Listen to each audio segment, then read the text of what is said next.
कसं आहे, सरकार सध्या इकडे आड तिकडे विहीर अशा पोझिशन मध्ये आहे की ओबीसी मध्ये घातलं तर ते चालणार नाहीये ओबीसींना, आणि बाहेर ठेवलं तर ते कदाचित कोर्टात टिकणार नाहीये, अशी ती परिस्थिती आहे. एक लक्षात घ्या, माहितीसाठी सांगतोय की आरक्षण दोन तऱ्हेची असतात राज्यघटनेखाली. एक कायदेमंडळातलं असतं आणि एक नोकऱ्या शिक्षण यातलं असतं. त्यातलं कायदेमंडळातलं जे आहे ते 10 वर्षाकरताच असतं आणि घटना दुरुस्ती करून ते 10-10 वर्ष वाढवावं लागतं. आता 2030 सालापर्यंत केलेलं आहे. शिक्षणाचं आणि एम्प्लॉयमेंटचं 15-16 कलमाखाली जे देतात, तर ते आरक्षण जे आहे त्याबद्दल खुद्द आंबेडकर घटना समितीमध्ये असं म्हणाले होते की इक्वालिटीचा अधिकार 14व्या कलमाखालचा हा इक्वालिटीचा जो अधिकार आहे तो मूलभूत अधिकार आहे आणि आरक्षण हा अपवाद आहे, आणि अपवाद हा नियमापेक्षा मोठा असू शकत नाही आणि म्हणून आरक्षण 50% जास्त असू शकत नाही, हे आंबेडकरांनी म्हटलं होतं. आणि तेच इंद्रसानी केसमध्ये 92 साली 9 जजेसनी एकमताने मान्य केलं.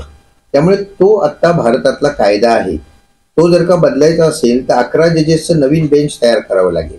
गेले 30 वर्ष इंद्रसानी केस मान्य. आता सुद्धा महाराष्ट्राचा जो निकाल लागला 5 जजेसच्या, त्यांनी सुद्धा 50% आरक्षण 50% जास्त देता येणार नाही हे मान्य केलेलं होतं.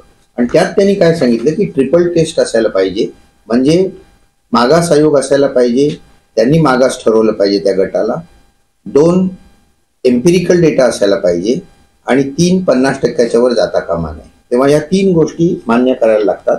आता मी आता ही बॅकग्राऊंड दिली मी. आता हे आज जे मी वाचलं सगळं, त्यात त्यांनी नाव ठेवलं महाराष्ट्र राज्य सामाजिक आणि शैक्षणिक मागास वर्गाकरता आरक्षण अधिनियम 2024. आता सोशली आणि एज्युकेशनली ते बॅकवर्ड आहेत असं त्यांनी मत मांडलंय. त्यासाठी 10% आरक्षण त्यांना द्यावं आणि या आरक्षणाचा परिणाम इतर आरक्षणावर होणार नाही, म्हणजे ते 50%च्या वरचं 10% त्यांनी दिलेलं आहे. आणि त्यांनी असं पण म्हटलंय, जे आतापर्यंत मी म्हणत आलेलोच आहे, की उन्नत आणि प्रगत गटाला यातनं बाहेर काढावं, म्हणजे क्रिमी लेअर म्हणतो आम्ही त्याला मराठीमध्ये, इंग्लिशमध्ये, तर क्रिमी लेअर बाहेर काढायला पाहिजे. आणि उरलेले जे एक लक्षात घ्या की मराठा जे सामान्य नागरिक आहेत त्यांना आरक्षणाची गरज आहे, पण जे शिक्षण सम्राट आहेत, जे साखर सम्राट आहेत, जे मुख्यमंत्री आहेत, उपमुख्यमंत्री आहेत, त्यांना निश्चितच गरज नाही आहे. आणि त्यामुळे क्रिमी लेअर सगळी बाहेर काढायला पाहिजे.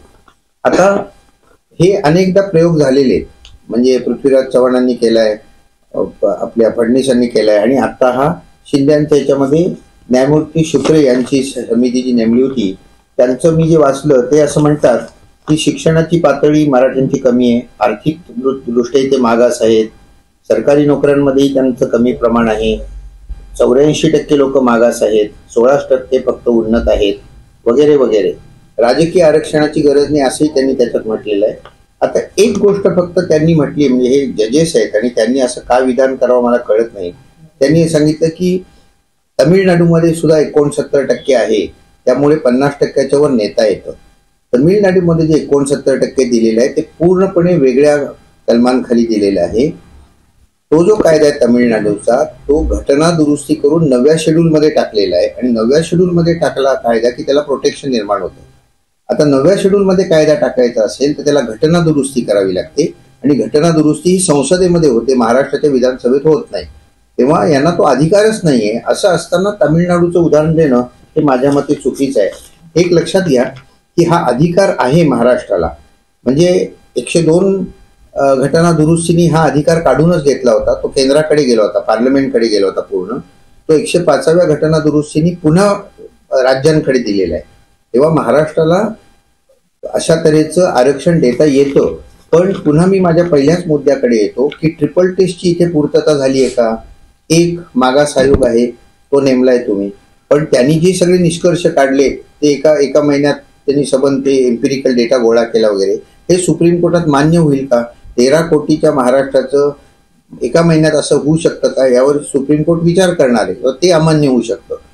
एम्पिरिकल डेटा जो आहे तो कंटेम्परेनियस आणि कोलेट असला, हे वाक्य आहेत सुप्रीम कोर्टाची. याचा अर्थ ते आत्ताच असलं पाहिजे, सर्व महाराष्ट्रात सारखं असलं पाहिजे, त्याची तुलना करता आली पाहिजे. असा आहे का तो एम्पिरिकल डेटा, याची चौकशी होईल. आणि सगळ्यात महत्वाचं म्हणजे 50% क्रॉस झाले ते सुप्रीम कोर्ट मान्य करेल असं मला वाटत नाही. मागच्या वेळी हायकोर्टाने ते मान्य कसं केलं याचंच मला आश्चर्य वाटतंय. कारण सुप्रीम कोर्टाचा निर्णय 141 कलमाखाली सर्व हायकोर्ट्सवर बंधनकारक असतो आणि सुप्रीम कोर्ट ज्यावेळी म्हणतं की 50%च्या डेटा येणार नाही, त्यावेळी बॉम्बे हायकोर्टने ते कसं मान्य केलं हे अजून मला कळले नाही. अर्थात ते सुप्रीम कोर्टाने पुढे उडवलं हा वेगळा भाग आहे. तेव्हा आता मला जे दिसत आहे त्याप्रमाणे हे आता कोर्टात तर जाणारच लोक, उघड आहे अगदी. आणि सुप्रीम कोर्टाचा काय निर्णय लागतो ते आपण बघूया. मला जे दिसत आहे त्याप्रमाणे हे फडणवीसांचं जे होतं बिल ते आणि हे बिल याच्यात काही फारसा फरक नाहीये. त्यामुळे हेही सुप्रीम कोर्टात टिकण्याची शक्यता फार कमी आहे. ऐकत होतो त्या जरांगे साहेबांचं तेच मत होतं की आम्ही जे मागितलं नाहीये ते आता आम्हाला दिलंय आणि जे आम्ही मागतोय सगळे सोयऱ्यांचं त्याच्यावर हे गप्प बसलेत आतापर्यंत. आणि मुदत किती द्यायची त्यांचंही बरोबर आहे. म्हणजे मी पुन्हा राजकारणात जात नाही अजिबात, पण महिनोगंठी मुदत दिलेली आहे. आता आणखी मुदत द्या, आणखी मुदत द्या, याला अर्थ उरत नाही. ते सर्वोच्च न्यायालय ठरवेल. त्यावर मी बोलणार नाही, की त्याचा मी अभ्यास नाही केलेला. त्यांनी कशा रीतीने केल्या, मेथड्स असतात, सर्वेक्षण करण्याचे सुद्धा मेथड्स असतात. आता अगदीच बोलायचं झालं तर ही जी मी ज्या अपार्टमेंट हाऊसमध्ये राहतो इथे कोणी आलेलं नाहीये. काय आपण आता आरक्षणावर जितकं कमी बोलू ना तितकं चांगलं आहे. कारण आता हे यांना आम्ही इंग्लिशमध्ये पॅन्डोराज बॉक्स म्हणतो. म्हणजे एकातनं दुसऱ्यातनं तिसरं चालू होतं. आता मराठ्यांना आता 52% आहे, मराठ्यांना 10% दिलं तर 62% झालं. धनगर 5%, मुस्लिम 5%, म्हणजे 72%वर गेलं. इकॉनॉमिक वीकर सेक्शन 10% आहेच, म्हणजे 82%वर गेलं. 100%च करून टाका ना आता 82वर गेल्यावर. ते मी अनेकदा सांगतो की माझ्या मते हे नाही टिकत आहे. पण त्यातून मी काही सुप्रीम कोर्टाची हल्ली मला 100% सांगता येत नाही ना. नाही, इकॉनॉमिक वीकर सेक्शनचं ते यांना लागूच नाहीये. म्हणजे शेड्यूल कास्ट, शेड्यूल ट्राईब आणि ओबीसीला ते लागूच नाही, त्या वेगळाच भाग आहे तो. आता या तिघांमध्ये वाटणी कशी होते ते सुप्रीम